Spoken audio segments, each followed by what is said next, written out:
Samakhonya namukele kuMakhosi Wonke TV. Ngiyacela ukuthi manifuna ukuthola ezinye iy'ngxoxo nisubscribe like and follow nishare. Ngazomsamo. Sicela phela nisubscribe ekhaya. Yebo siyabona ukuthi niyasubscribe iklasi liyakhula. Kodwa ngathi senibuka kuphela anisasubscribe. Abanye beni bayabukela nje kuphela. Bathula ulwazi, baphile ngolwazi lasekhaya. Kodwa basibonge ngalutho ngokuthi basubscribe. Asisho ukuthi kwenzeni ngenkani. Futhi I'm not trying to beg you guys. I'm not trying to please you. Bengicela njengomntwana but ungakwenzi ngenkani. If it doesn't come from your heart, don't do it. If it doesn't come from your heart, from the bottom of your heart, don't do it. Kwenze ngoba usuku ukuthi kuyakudinga ukuthi ukusebenzele, then it's okay. Laba sebesubscribe siyabonga, iklasi liyakhula. Ngazi zethongo umkhulu namhla uzokhuluma ngemoya omkhulu ethiwa amakhosi. So this kind of a spirit, it's a spirit of amakhosi, the spirit that possesses ingane yabo nabo njengabalozi. But amakhosi are the group of spirits that come from the royal ancestor. So these amakhosi, they using surnames. Isikhathi esiningi noma ngekhathi zonke they're using surnames, exchanging them. Ngoba ubheka amakhosi nabo amakhosi la avelayo maswazi ngendlela eswazi ngayo. Osenze ngakhona wayinkosi. uKing Shaka wayinkosi. uDingane wayinkosi. Kuze kuyoshaya lena la esikhona njengamanje, which is the current king, uKing Misizulu. So ngani zethongo amakhosi it's a group of spirit njengoba ngisho. So lamakhosi lawa kuumoya eminingi le ehlambulukile la emhlophe, ekuyimoya yasekhaya esuke ekhetha ingane phakathi kwekhaya. Nayo futhi ayikho mningi phezu komndeni, ayafana nabalozi ngokukhetha umntwana. So they come from one generation to another.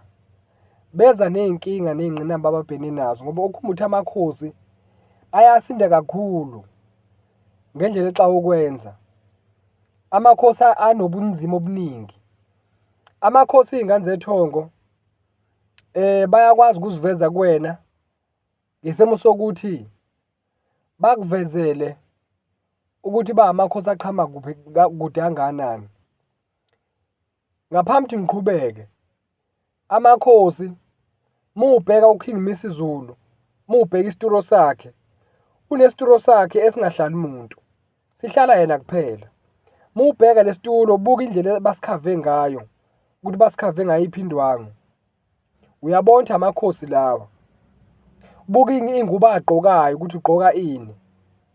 Amakhosi afaka imvunulo, ayavunula afaka imiqhele. Amakhosi iy'nkosi lezo baphatha iy'nduku zabo amahawu. Amakhosi lawo ahlala esitulweni sawo sobukhosi. Niyangizwa? Ngeke uyibone inkosi iguqile. Inkosi iyaguqelwa, iyakhothanyelwa. Noma sihambile emhlabeni thiwa ikhothamile, akushiwo ukuthi ishonile. Niyayizwa ngane zethongo ukuthi kuhlukile, amakhosi ahluke kakhulu kule moya esimbathile. Eze ngobukhosi ngempela.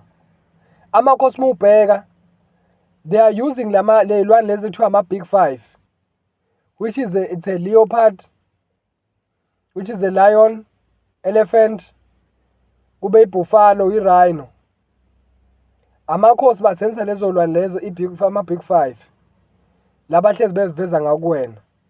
Baphinde baveze ngisho ofishi labakhulu basolwandle emfuleni phakathi noma olwandle. Bakhona phela ofishi nasemfuleni. Kwabavela olwandle labakhulu bakhombisa ba amakhosi. Niyangizwa ngane zomsamo? So amakhosi ajule kakhulu nawo ngendlela yawo, asebenza ngendlela yawo. Ngisho amabhayi afika ngamabhayi la amakhosi o-black and white no-red and white. Maningi kakhulu amabhayi abaziveza ngawo. La aveza ngokusobatha amakhosi. Niyangizwa? Namajazi amakhosi akhona. Umuntu isikhathi esiningi uma embathwa amakhosi uphupha lezi lwane engizibalulile. Niyangizwa? Umuntu ophupha ngesimo, aphuphe ewumuntu ohamba nesimo samakhehle noma aphuphe amabutho noma aphuphe abantu labafaka imvunulo uyabaphupha direct. Kusuke abalozi labo behamba namakhosi ngoba labalozi laba ngithe amabutho basuke behamba kukhona inkosi ababika kuyona. Yiyo-ke leyo nkosi engisho ukuthi amakhosi. Without amakhosi abekho abalozi, without abalozi awekho amakhosi. Niyayizwa yini indaba?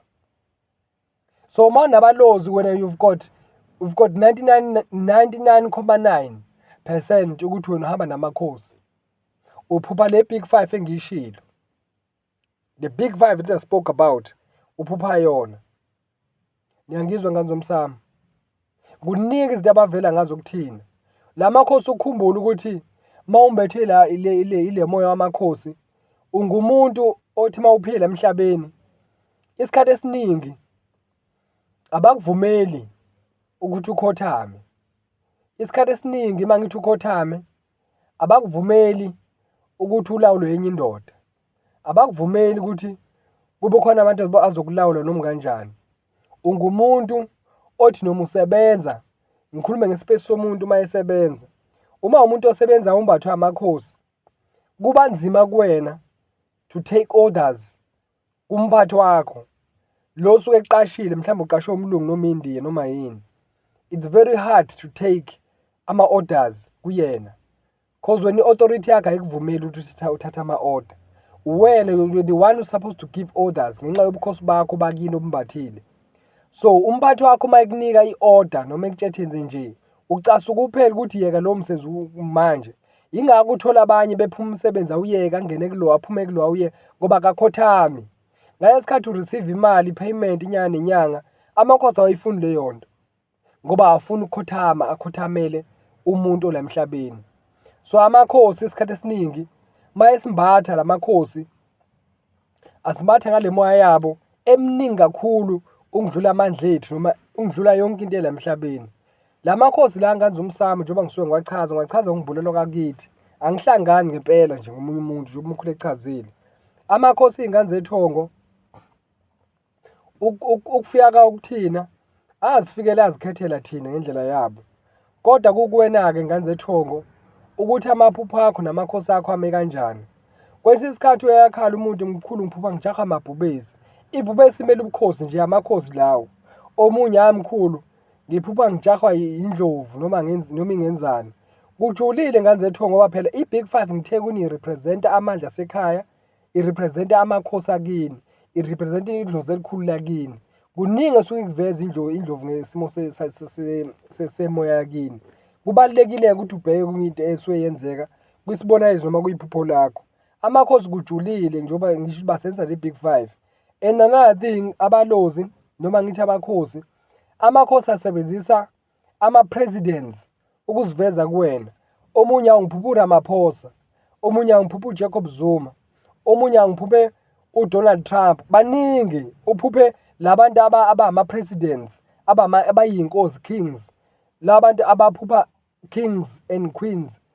Uphupha labo bantu abama-president depending ukuthi i-president yiphi yona. Kodwa imvamisa amakhosi mayefika awalethi umuntu ongavelele, baletha umuntu odumile. So they bring ama-president kuwena ngephupho lakho, baletha abantu abadumile which I'm going to call them celebrities. Bakwazi ukuletha ama-celebrity bekukhombise bakhulume nawe. So I want you to bear it in mind ukuthi when that king comes, when that president comes in your dream, wazi usesokuyibona. When that celebrity comes in your dreams, wazi usesokuyibona. The question is, that celebrity that came to you in your dream, what did he say? That president that came in your dream, what did he say? Kuningi kakhulu abantu abadala noma nganze umsamo engangitshela kona ngesimo sedlozi, kodwa kuncane kakhulu engakhuluma nawe ngoba unomuntu wenyama umuntu kamoya. Nganze umsamo amakhosi ngendlela ajule ngayo, maye kubambile noma ehamba nawe, uzithola uwumuntu ngempela ongeke akhothame kunoma ngawubani. Mawukhumbule la makhosi lawa awakuvumeli ngempela usebenze. Futhi enye into ngamakhosi, ukumuntu very gifted, very talented, umuntu of got skills. Ngiyandithanda mina ingane embethwa amakhosi, they've got too much skills, they got ama-experience ezinto bengakazi bezenze, but you can see that lo muntu une-experience yalento which akaze ayenze, but unalento le ekuyena ngaphakathi kuyena. And when you are doing your things, noma kuthiwa usemsebenzini noma kuthiwa usekhaya, they know ukuthi uma ngabe ngakafika ekhaya, emakhaya uma bekunemeeting noma kunomsebenzi, lo msebenzi awuphumeleli ungekho. Noma kuthiwa ngeke wenze lutho, just your presence there in your home, umsebenzi uzohamba kahle cause uyinkosi. Noma kuthiwa kuzoba ne-meeting ekhaya, kuthiwa ayike iqala i-meeting engekho usibani bani, ingekho indodana noma indodakazi, ngoba phela ambathi umuntu wesimame ambathi umuntu wesilisa. Niyangizwa ngane zethongo? So amakhosi usehamba nawe lapho, bakuveze nje ekhaya wena ophethe yonke into.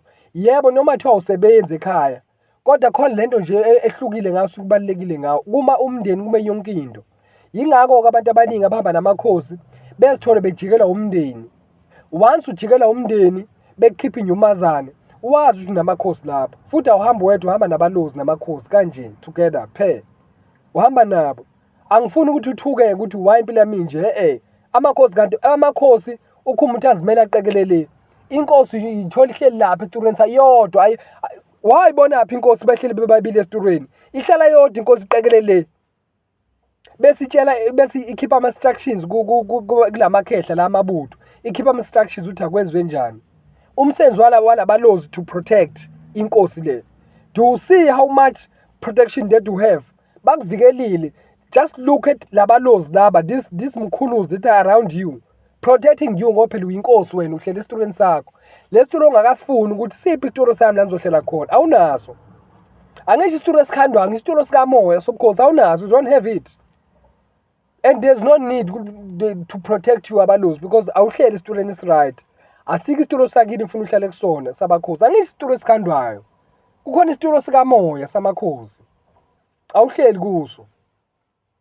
And lo moya amakhosi uma ungibathile ngane zomsamo, isikhathi esiningi ukuthi zibhlungu izinto ezenzeka khona ngoba mangibheka amakhosi mayengibathile, ungumuntu ngisho ma-relationship, ikuma-relationship akho uyayeka uphume.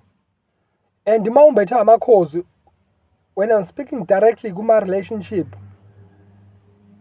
awuyizwa kahle into esho umuntu wakho.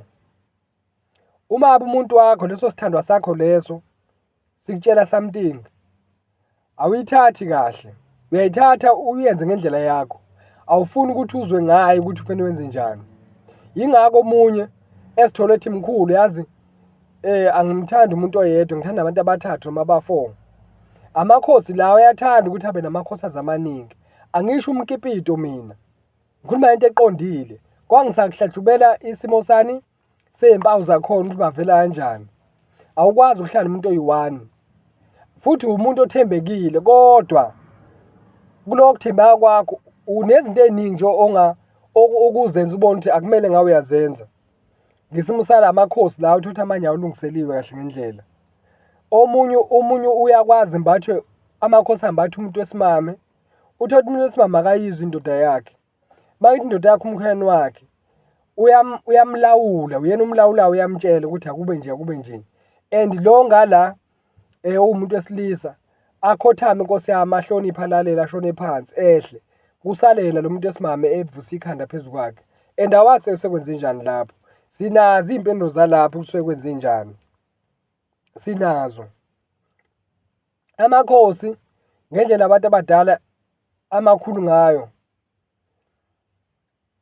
yazi indaba amakhosi ijulile, yazi ukuthi ijulile. And imbono yakho ihlezi izophumelela. Uma ubeka umbono mhlambe kulowo group thizeni, umbono wakho uyaphumelela noma bangawuthathi at all. Umbono wakho bangawuthathi nje ngoba ahluleke ukumelana nawe. Ukuba khona kwakho noma uthi usemsebenzini noma uthi usekhaya, uba khona kwakho, there is something nje enzakalayo enhle noma kwenzeka into embi ngoba kumele ube lapho njengenkosi. So ubukhosi bakho, amakhosi ajulile ngane zomsamo. Kuningi kufuneka ngabe ngiyakukhuluma ngamakhosi, okunye ngishiya ngemuva ngoba isikhathi sikafiki.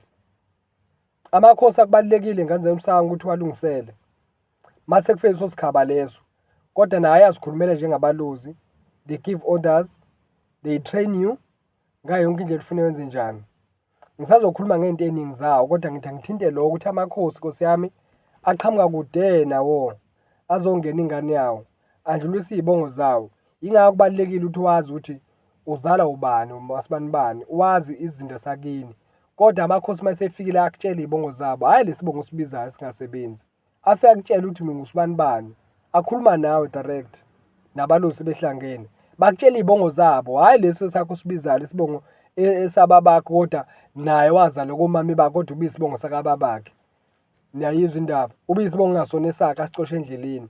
Yonke lento ayishaya phansi, akubize izibongo ey'qondile zabo. Akuhlangani nomunye umuntu, wena nje personally. Niyangizwa ngani zomsamo? Amakhosi-ke abantu abadala mahle kakhulu, ngiyawathanda nami angibethe. Le moya engiyiphethe nami ingibathile. Le engikhuluma ngayo la ingibethe. Iyasebenza futhi kahle. So ngani zomsamo, amakhosi isikhathi esiningi akunikeza izitha ey'ningi ngoba basuke befune bekunqobele phela izimpi nalabalozi. So amakhosi lawa azokuvezela namabha amaningi nje umkhulu echazile. So wena somele uhlane kahle nabo bakuvezele. Isikhathi esiningi futhi abalozi namakhosi, isikhathi esiningi when they come to you beziveza nje ngendlela ey'hlukene, uzozibona uwumuntu ophupha amaklasi noma uphupha ungena esikoleni uphume ungena. Basuke bekutreyina lapho abantu abadala, kodwa isikhathi esiningi uma uphuphisa esikolweni nje umkhulu ayichaze emaklasini angachaza yonke into. But sengikutshela ukuthi ukuphupha kwakho amaklasi left and right, phupha eklasini njalo, phupha eklasini njalo, phupha eklasini. Abalozi labo namakhosi abazama ukukufundisa. So uma ngabe ungakazi ubenzele lutho, there's no need ukuthi benze into efana naleyo. Bayakwazi ukwenza isimo se-grace yakho ukuthi bakuthandile, but again phela balungisele nawe ngala. Ngiyangizwa ngazomsamo, ungezikima nayo into engayifuni, nayo into engayifuni. Landela umoya wakho, ube nokuthula kuwena, uwazi ukulungisa into zakho. Manje ukuthi umbuzo usufuna ukulungisa abalozi, amakhosi athule. Ukhumbule nje phela amakhosi aphezulu, abalozi bala beza ngala. Amakhosi they give orders kulamabutho lamakhehla. Wena manje usuwenze njani? Cha ngisho ukuthini, kwakulungile ukuthi balungisele. Ngenza umsamo, ngisazochaza nezinye izinto, khona izinto eziningi ezivela la ekhaya. Kodwa mhlawumbe umkhulu bethi akazochaza ngamakhosi. Akhona namakhosi asentabeni, kwamabutho la hamba lapha entabeni noShango phela babehlala khona entabeni ematsheni lapha. Kube yilamakhosi la asemanzini, lapho uzophupha khona ofishi, ubuphe khona inkamba phansi. Kuyenzeka phela ngoba phela khona inkosi lapho, inkosi yamanzi. Kuzoya ngabo ukuthi bona bakumbathe kanjani ngalo moya yabo. Kodwa angazi umsamo, umkhulu usazobuye achaze okuzoba uphathuka amakhosi. Kuningi kufanele ngikuchaze lapho ngesimo samakhosi. Ngisakunika nje information encane yalamakhosi engikhuluma ngawo ngokwengibulelwa kwasekhaya. Kulungile ngani zomsamo, umkhulu akanyamalale ayoqhubeka nomsebenzi wakhe. Ngiyanamukela-ke lonke lapho nikhona kule klasi la ekhaya. Niqhubeke njalo-ke ni-subscribe Nkosi yami. Nipresse phela ne-notification bell lapho, le uzokwazi ukuthi masifaka nje ividiyo isheshe ivele kuwena ibe la ngaphezulu. Ngizitholile iy'mpendulo zenu bantu abadala noma imibuzo yenu niyifake laphaya kuma-comment section. So ngizoyibhekisisa kahle nento ey'ningi ukuthi ifoni ngibuye ngiqale kuyona, kodwa ngizobhekisisa lapha kunina kuma-comment section. Bese ngibuyela kunina ngokubhala kwenu, right? So mkhulu uma yenza amavidiyo senizobheka nina ukuthi okay mkhulu ukhulume ngani, ungiphendulile yini. Ngoba anifuni phela ukufona nani njalo. Angisho ukuthi fonani kodwa fonani. Umuntu unayinkinga ufuna ngifonele. By the way, ngazomsamo, okay angiyeke le, kulungile ngazomsamo. Siyabonga kakhulu ngazamakhosi. Nibe right la nikhona, siyathokoza. Makhosi amakhulu, siyavusela. Nhlonhle enkulu. Makhosi amakhulu.